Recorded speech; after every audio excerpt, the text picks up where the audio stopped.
Hey everybody, we are building the Intense Sniper T Pro today. Going to be showing you guys how to do it. So this is going to be an unedited video, and so if you see me make any mistakes, we're just not going to cut it out. So right off the rip, I'm going to show you guys the Intense toolkit that comes with every bike. They're super nice. Comes with the sealant, comes with the air shock, comes with some tools. You know, sometimes unfortunately due to shipping, all the little sockets kind of sometimes will fall out of their holds. But yeah, it comes with a torque wrench, all these sockets, a three-way tubeless sealant. The tires do come with tubes in them, but they do come with tubeless valves as well. It's got some bottle cages in there, some reflectors and everything else. So if you want to run it tubeless, you can. If you just want to try it out with tubes, you can do that too. So the first step is going to be getting it out of the box, which is the hardest. And then we're going to unpackage it. Now, I like to use scissors rather than a knife. Just a little bit more precise, not having to worry. Because sometimes the knife, you really got to get it under and then, you know, rip it out. And I'm always worried about scratching things and everything else like that. So this is the Pro model. Funny enough, the Pro model of the Sniper T is the only model that comes with the UDH, so the Universal Derailleur Hanger. That means you can run the new SRAM transmission on it. All the other models don't come with the UDH as far as I'm aware of, at least not right now. So if you want to run that UDH, this is the one you go for. If you want to run the transmission, that is. Okay, there we go. Ah, shoot. Always taking the end caps off when I pull these things out. Unfortunately, they didn't do a zip tie on this one to kind of separate the two. Not the end of the world. Just got to push it back on. I'll wait to take that cap off in a minute. Let's just keep cutting zip ties off here. Trying to be very careful as to not drop the bike in the video. Definitely done that before.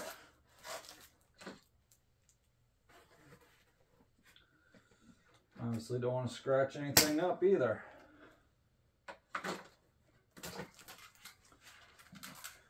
So for sake of build time too, I'm not gonna really put too much together.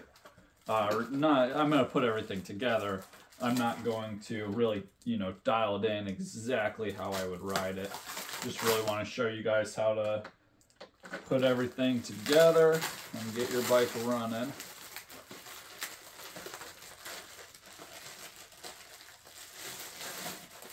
So, and of course, for sake of build time too, I'm just throwing everything in the box for now. I will separate recycling and all the styrofoam at a later point.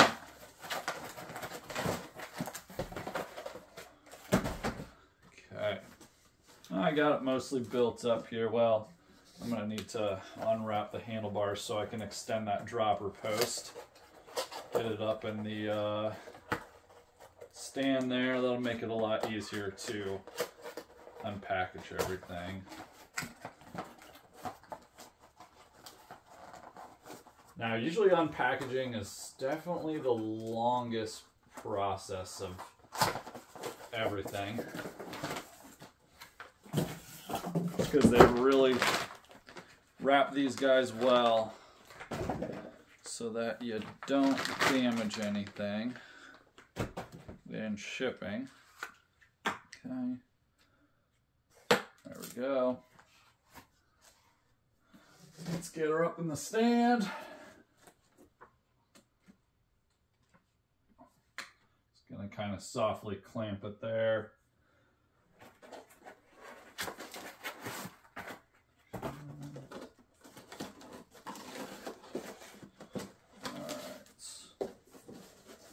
Now, one thing I will say is it's kind of weird that the derailleurs don't come installed. I get that they want to protect it, and that's a better way to protect your derailleur is for it to not come installed. However, if you're like me and you get a bike 2 days before you're supposed to race, and you're trying to race that bike, you get in a hurry to build it, and you install the derailleur on the hanger incorrectly, and you're like, what the heck? This chain is super saggy. I better take a few links out. Well, took a few links out, found out that it wasn't the chain. It was that the derailleur hanger was, or not the hanger, but the derailleur I didn't have installed right. And so my chain was too short. So I had to put a brand new chain on it, on a brand new bike. So I wasn't super stoked about that. But in the end, it worked out. Raced the bike, did super well. That was the Intense Sniper FRO, which I did make a build video of that. I don't know that I'm gonna post it. There are a lot of things that I didn't do really great. Maybe I'll post it on how not to build a bike, because that would be more accurate. Alright, not really sure what to do with a lot. This is like really wrapped up, and I don't really see a starting point to it. So just gonna cut at it, pry it open, try and not cut anything. I think we got it. Oh no, we're gonna have to cut this whole thing in half. There we go. Oof. XO1, nice.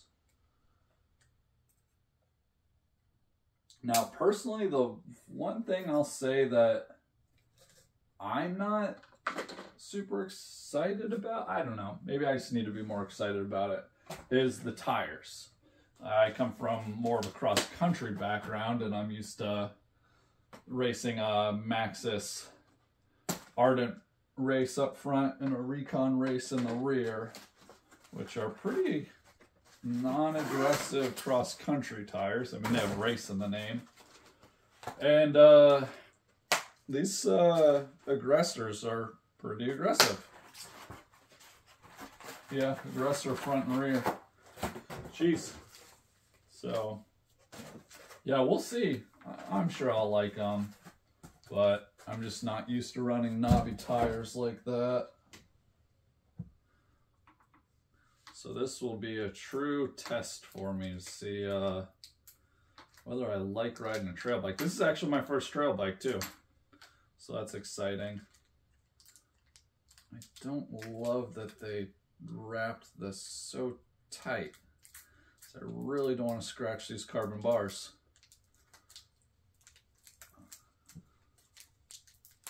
Come on.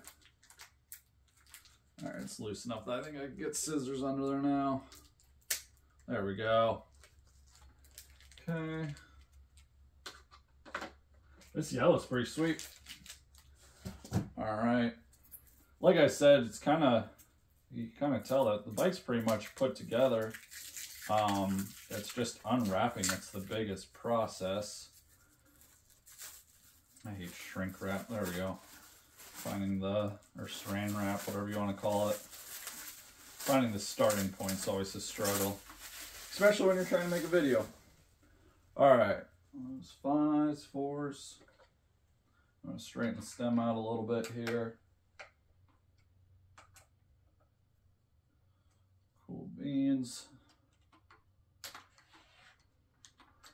I'm not going to put it exactly straight yet, just because I know I'm not going to be able to really eyeball it in the stand without the front tire. But we're going to go ahead and get the stem bolts out of there. so that we can mount the handlebars.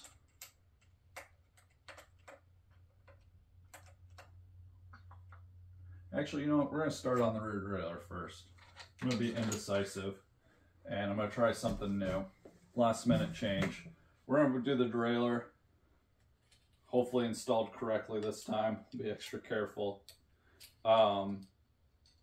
Because once I install the handlebars, I'm going to have to readjust them anyway, because there's going to be no dialing it in. So let's do the derailleur. And then we're going to do the wheels, front and rear. And then I'll do the handlebars. And I'm not super concerned about the shifting. Most of these do come pretty good from the factory. I am going to check it over, make sure the limit screws are good, just because I don't want to throw my derailleur into the spokes. But I'm not overly concerned about it. Okay. I'm just going to pop that guy through, just to get that little end cap off. Sweet. Now these are pretty cool. You don't need a multi-tool or anything. This through axle just comes out and then has a lever that you can use as leverage to get that wheel on. Okay.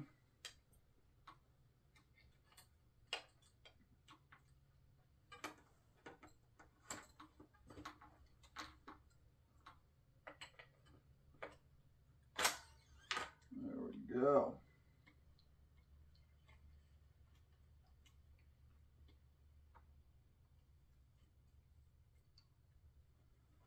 Give it a good tighten. I do like this lever too, because it makes it really difficult to over tighten it, which I have definitely done on a bike or two, and it's been a struggle to get it off.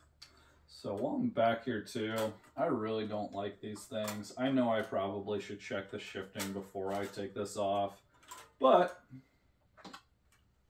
we're not going to do that because I don't want to. So we're going to cut that guy off with some scissors. And one cut should be good to be able to take that off. Maybe. I have to do 2 cuts. There we go.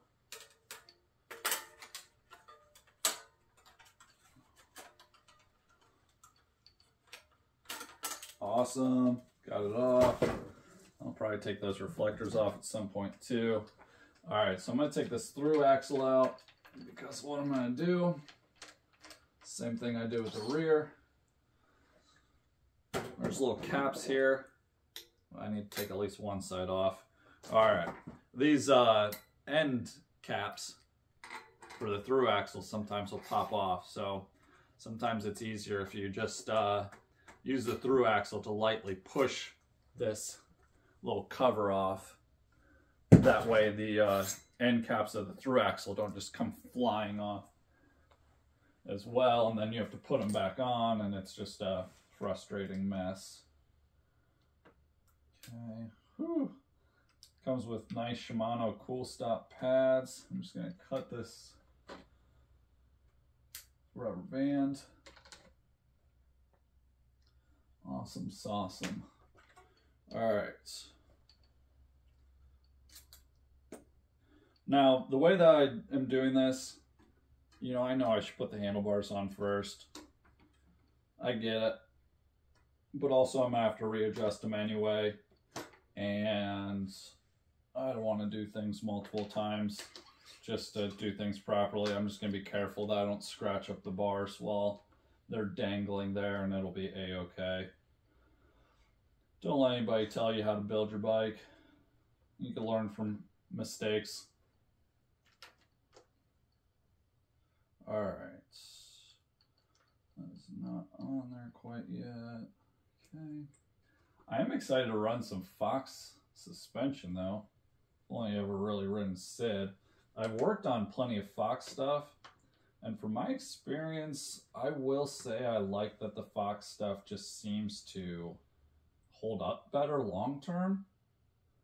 Granted, this might just be the really old stuff, but I've ran, or not ran, but I've worked on some really old Fox stuff that seems like it's just still chugging along.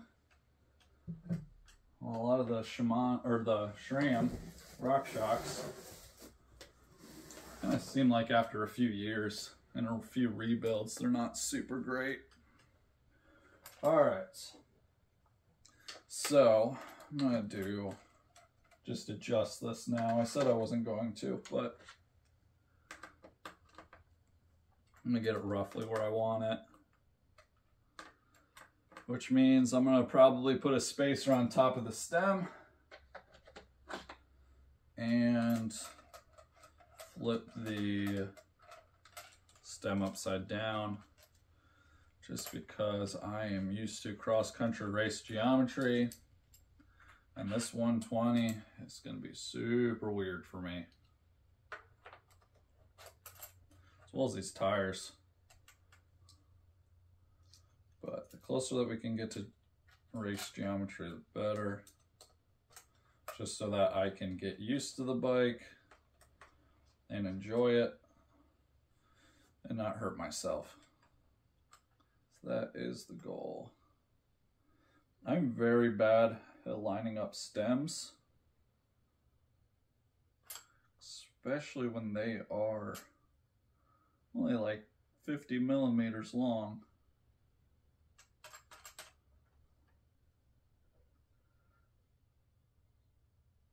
I found that issue to be the fact that I don't have a dominant eye.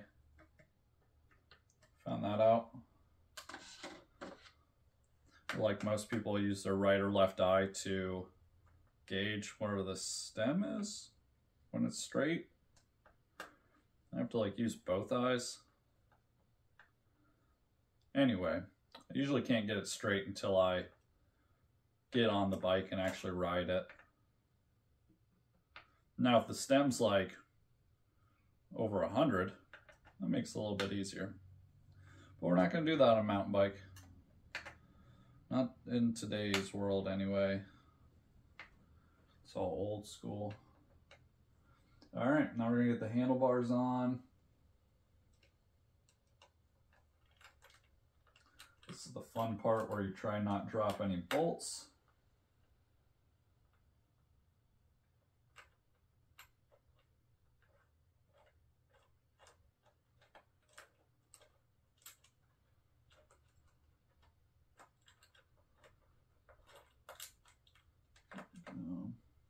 Yeah, I'm kind of liking this a little bit more, doing the tire first.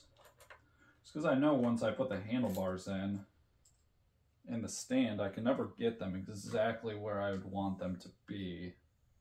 And that always causes me to readjust them as soon as I put the bike on the floor. All right. That guy in there. I don't want to say it yet because I feel like it's going to happen, but I am super proud of myself for not dropping any bolts while doing this. And now that I say that, I'm going to be extra careful not to do it. All right, the key with tightening these down is you don't want to tighten them all the way down one at a time. Just get them relatively snug and threaded, and then you slowly start to tighten them down one at a time. I like to tighten them with one hand and kind of keep the bars in place where I want them with the other. Really just keeping them straight, or even, I guess is the right word. You know, right versus left even. And then once you get it, the bolts kind of snug, that's when you can really adjust the angle of the bars. But I wouldn't worry too much about the angle of the bars until you get the bolts. Not super snug, but just snug enough that it actually holds it. And then you can kind of, nope, I made them too snug. If you make them too snug, then you're just going to damage your bars. Yeah, that should be good. Cool, we'll tighten them on up. And yeah, I know I'm not using the torque wrench. I'll get to it for the end. Or probably after. Go through and make sure that everything's torques, but we're not gonna do that right now. All right, got the bars in, got the stem mostly straight. So now I'll just go over the shifting here. Make sure everything works. So again, I'm going to check the limit screws and make sure that I'm not going to get a derailleur into my spokes. Which, yeah. No, limit screw looks good. What's going on, I think, is the cable might be a little too tight because it's wanting to shift up. Yeah, it's definitely too tight. So we'll loosen that guy up here. There we go. Got some brake rub too. I'll probably adjust that.